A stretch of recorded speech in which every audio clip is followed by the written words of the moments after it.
12ஆம் அதிகாரம்.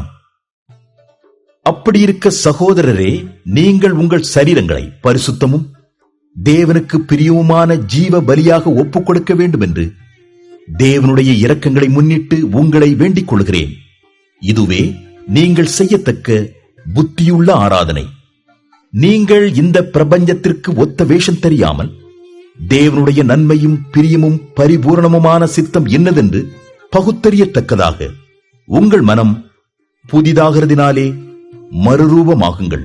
அல்லாமலும் எனக்கு அருளப்பட்ட கிருபையினாலே நான் சொல்லுகிறதாவது, உங்களில் எவனானாலும் தன்னை குறித்து எண்ண வேண்டியதற்கு மிஞ்சி எண்ணாமல் அவனுக்கு தேவன் பகிர்ந்த விசுவாச அளவின்படியே தெளிந்த எண்ணமுள்ளவனாய் எண்ண வேண்டும்.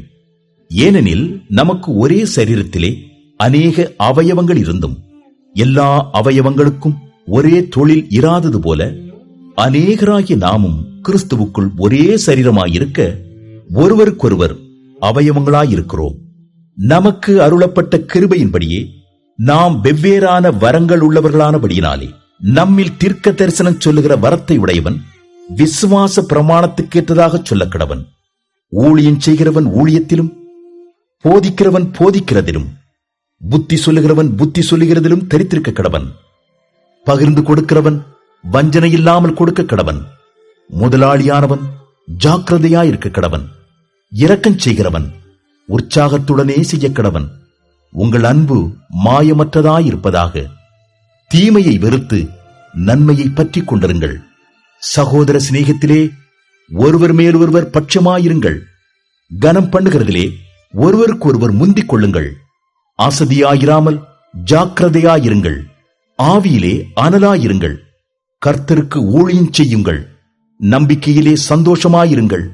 உபத்திரவத்திலே பொறுமையாயிருங்கள். ஜெபத்திலே உறுதியாய் தரித்திருங்கள்.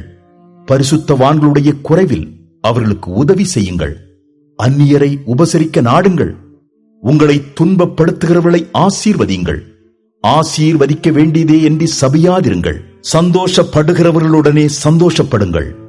அழுகிறவர்களுடனே அழுங்கள். ஒருவரோடு ஒருவர் ஏக சிந்தை உள்ளவர்களாயிருங்கள். மேட்டிமையானவர்களை சிந்தியாமல் தாழ்மையானவர்களுக்கு இணங்குங்கள். உங்களையே புத்திமான்கள் என்று எண்ணாதிருங்கள். ஒருவனுக்கும் தீமைக்கு தீமை செய்யாதிருங்கள். எல்லா மனுஷருக்கும் முன்பாகவும் யோக்கியமானவைகளை செய்ய நாடுங்கள். கூடுமானால் உங்களால் ஆன மட்டும் எல்லா மனுஷரோடும் சமாதானமாயிருங்கள். பிரியமானவர்களே, பழி வாங்குதல் எனக்குரியது, நானே பதில் செய்வேன் என்று கர்த்தர் சொல்லுகிறார் என்று எழுதியிருக்கிறபடியா நீங்கள் பழி வாங்காமல் கோபாக்கினைக்கு இடம் கொடுங்கள். அன்றியும் உன் சத்துரு பசியாயிருந்தால் அவனுக்கு போஜனம் கொடு, அவன் தாகமாயிருந்தால் அவனுக்கு பானம் கொடு. நீ இப்படி செய்வதினால் அக்கினி தழலை அவன் தலையின் மேல் குவிப்பாய்.